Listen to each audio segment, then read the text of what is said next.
গত ১৬ই জানুয়ারি থেকে গতকাল পর্যন্ত এই সময়কালে কংগ্রেস এবং সিপিএমের দুটি খুব গুরুত্বপূর্ণ বৈঠক হয়। সিপিএমের ছিল ১৬ থেকে ১৮ই জানুয়ারি কেরলের তিরুবনন্তপুরমে কেন্দ্রীয় কমিটির বৈঠক। এই কেন্দ্রীয় কমিটির বৈঠকে যেমন পশ্চিমবঙ্গে বাম এবং কংগ্রেসের বা বিশেষ করে সিপিএম এবং কংগ্রেসের জোট নিয়ে আলোচনা হয়েছে, পাশাপাশি গতকাল প্রদেশ কংগ্রেস দপ্তরে দিল্লি থেকে যারা অবজারভার হিসাবে এখানে রয়েছেন, স্ক্রিনিং কমিটির যিনি চেয়ারম্যান রয়েছেন, এই সবাই মিলে বসে এবং সমস্ত জেলা সভাপতি, গণসংগঠনের সভাপতিরা, এই সমস্ত এআইসিসির সদস্য যারা এই রাজ্য থেকে, সবাইকে নিয়ে একটা বড় আকারে সভা হয়। সেই সভাতেও পশ্চিমবাংলার বিধানসভা নির্বাচনে রণকৌশল এবং প্রচার, এই দুটো বিষয় নিয়ে খোলামেলা আলোচনা হয়েছে। আমি আজকের এই ভিডিওতে আপনাদের কাছে সেই তথ্যটাই তুলে ধরব যে এই দুটো দলের বৈঠকে কি সিদ্ধান্ত উঠে আসলো জোট নিয়ে, এবং এইটা পাশাপাশি আমি আমার নিজস্ব দু চারটে কথা এখানে বলবো। আপনাদের কাছে অনুরোধ, আপনারা পুরোটা একটু শুনে ভিডিওটা আপনাদের মতামত কমেন্ট বক্সে লিখবেন। আপনারা যদি একটু ভিডিওটা ভালো লাগলে লাইক করে শেয়ার করে দেন, তাহলে আমার এই খাটনি করা, এই ভিডিও করার যে সার্থকতা আসবে, আরও বেশি মানুষের কাছে আমার যখন ভিডিওটা পৌঁছবে। এবং যারা এখনো পর্যন্ত আমার এই ছোট্ট YouTube channel voice of Anirban subscribe করতে পারেননি, বা যারা আজকে প্রথম আমার এই চ্যানেল দেখছেন, তাদের কাছে অনুরোধ করব একটু সাবস্ক্রাইব করে পাশে থাকবেন। এখন বিধানসভা নির্বাচন তো এসে গেছে। শাসক দল তৃণমূল কংগ্রেস, প্রধান বিরোধী দল বিজেপি, তারা কিন্তু নিজেদের মতন করে ঘর গোছাচ্ছে। সিপিএমও বসে নেই, আইএসএফও বসে নেই, তারাও কিন্তু ঘর গোছাচ্ছে। কিন্তু যেহেতু সিপিআইএম এই রাজ্যের ক্ষেত্রে তৃণমূল কংগ্রেস এবং বিজেপির বিরুদ্ধে একটা বৃহত্তর জোটের চিন্তাভাবনা নিয়ে চলে, বা বিগত দিনেও লড়াই হয়েছে, সমস্ত ধর্মনিরপেক্ষ গণতান্ত্রিক শক্তিগুলোকে একটা ছাতার তলায় আনার একটা প্রয়াস নেওয়া হয়েছে। সেই কারণেই বামফ্রন্টের শরিক দলগুলোর সঙ্গে সিপিআইএম যেমন দ্বিপাক্ষিকভাবে বসে একটা আলোচনা করে রেখেছে, ওদিকে আইএসএফের নওশাদ সিদ্দিকীর আহ্বানে সাড়া দিয়ে নওশাদ সিদ্দিকীর আইএসএফের সঙ্গেও কিন্তু নির্বাচনকে কেন্দ্র করে একটা বৈঠক হয়েছে। সেই বৈঠকের খবর বা বাম শরিকদের সঙ্গে দ্বিপাক্ষিক বৈঠকের খবর আমার পূর্ববর্তী কয়েকটা ভিডিওতে আমি দিয়েছি, যদি যারা দেখেননি তারা একটু দেখে নেবেন। এখন এই পশ্চিমবাংলায় এই যে জোটবদ্ধভাবে যে লড়াই, এবং কংগ্রেস, সিপিএম, আইএসএফের যে জোট ২১ সালেও লড়াই করেছে, তার আগে কংগ্রেস এবং সিপিআইএম ১৬ সালেও বিধানসভায় লড়াই করেছে। এখন এই ২১কে সামনে, ২৬কে সামনে রেখে এই জোটে কংগ্রেস একটা অন্যতম শক্তি। তাদের পকেট সংগঠন থাকতে পারে পশ্চিমবাংলায় ২-৩টে জেলায়, কিন্তু তাদের ধর্মনিরপেক্ষতা বা তাদের গণতান্ত্রিক ধারণা সম্পর্কে কোনো রকম প্রশ্নচিহ্ন নেই। এখন এইখানে দাঁড়িয়ে নির্বাচন যেহেতু দরজার গোড়ায় কড়া নাড়ছে, তাই এই জোট প্রক্রিয়াটাকে সম্পন্ন করার জন্য, এবং জোট করে, কারণ এই এসআইআর চলছে, এসআইআরের পরেই কিন্তু ভোট ঘোষণা হবে, তো এই ক্ষেত্রে দাঁড়িয়ে আজকে কিন্তু জোটটা তাড়াতাড়ি করে করাটা প্রয়োজন মনে করছে।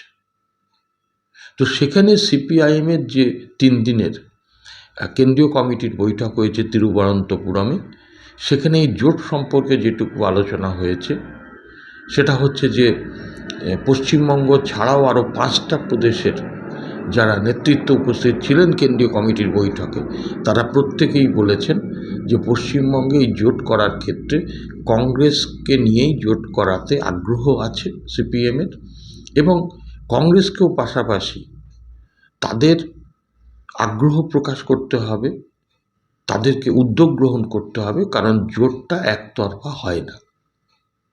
সিপিআইএম যেমন চাইছে যে কংগ্রেসকে নিয়ে জোটটা করতে, কংগ্রেসকেও কিন্তু সেরকম চিন্তাভাবনা করতে হবে, কারণ কংগ্রেসের যিনি বর্তমান রাজ্য সভাপতি শুভঙ্কর সরকার, তিনি কিন্তু ইতিমধ্যেই 294টা কেন্দ্রেই লড়বেন বলে একটা কথা বলে রেখেছেন।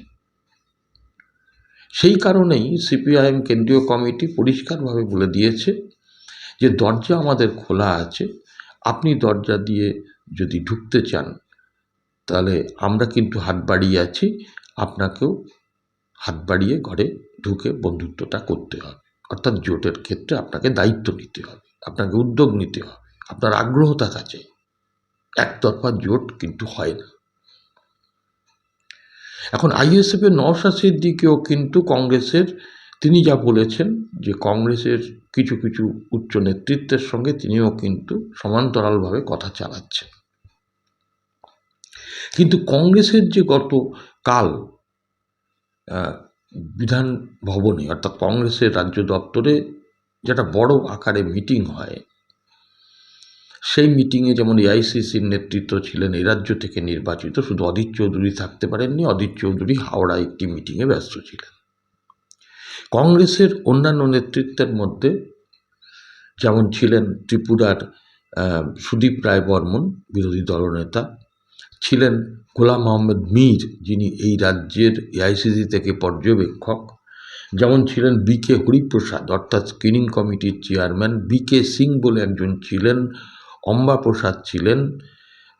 এই রকম নেতৃত্বের উপস্থিতিতে প্রদেশ কংগ্রেসের যে নির্বাচনী কমিটি, স্ক্রিনিং কমিটির সদস্যরা, সমস্ত গণসংগঠনের নেতৃত্ব এবং বিভিন্ন জেলা কংগ্রেসের নেতৃত্ব একটা বৃহৎ আকারে তারা বসে আলোচনা করেছে।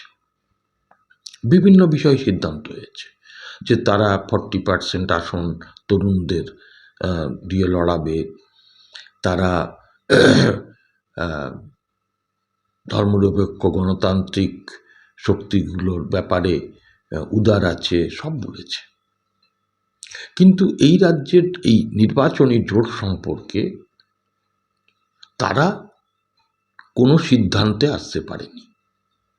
তারা নির্বাচনকে সামনে রেখে 5টা ভাগে ভাগ করেছে এই রাজ্যকে।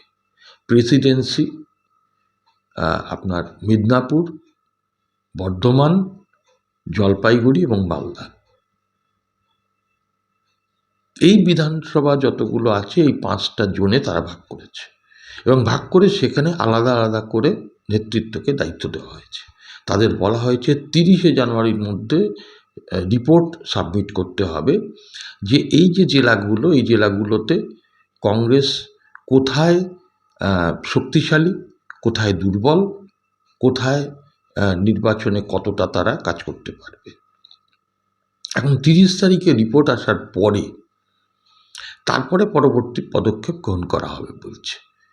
আর পরিষ্কার করে গতকালকের মিটিংয়ে বলে দেওয়া হয়েছে যে এই রাজ্যের জোট করার ব্যাপারে কংগ্রেস এবং সিপিএম বা কংগ্রেস বামফ্রন্ট ইত্যাদি যে জোট, সেই জোট করার ব্যাপারে তারা দায়িত্ব ছেড়ে দিয়েছে এআইসিসিকে, অর্থাৎ এআইসিসি তারাই এই জোটের ব্যাপারে সিদ্ধান্ত গ্রহণ করবে। এখন জোটের ব্যাপারে এই দুটো দল এই দুরকম সিদ্ধান্ত নিয়েছে। একটা জায়গা মিল পাওয়া যাচ্ছে যে বাম গণতান্ত্রিক ধর্মনিরপেক্ষ শক্তির ঐক্যটা উভয় পক্ষই চায়, কিন্তু কংগ্রেসের তরফ থেকে এটার ক্ষেত্রে কিন্তু যথাযথ উদ্যোগ বা যথাযথ আগ্রহ দেখাতে তারা কিন্তু এখনো পারেননি। দেখুন, আমি যে কথাটা বলে আজকে ভিডিওটা শেষ করব, আপনারা আপনাদের মতামত অবশ্যই কমেন্ট বক্সে লিখবেন। আমার যেটা মনে হয়েছে যে কংগ্রেসের ক্ষেত্রে একটা সমস্যা থাকতে পারে, যে আগামী এই যে দিনে যে নির্বাচনগুলো আছে বিধানসভায়, কেরলেও কিন্তু নির্বাচন আছে এবং কেরলে বাম অর্থাৎ ইউডিএফ, এলডিএফ এরা কিন্তু মুখোমুখি লড়াই করে। বাম কংগ্রেসের কিন্তু এখন ওখানে একেবারেই বরাবর তারা ওই একেবারে কি বলবো দাকুড়ুলের সম্পর্ক।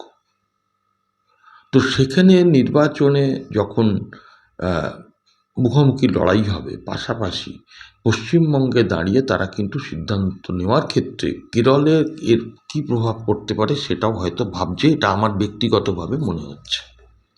কিন্তু আমার এটাই বক্তব্য, কংগ্রেস নেতৃত্বের কাছে অনুরোধ যে এরকম হয়, বিভিন্ন রাজ্যে পরিস্থিতি বুঝে লড়াই হয়, কিন্তু পশ্চিমবঙ্গটা আজকে যে জায়গায় এসে পৌঁছেছে,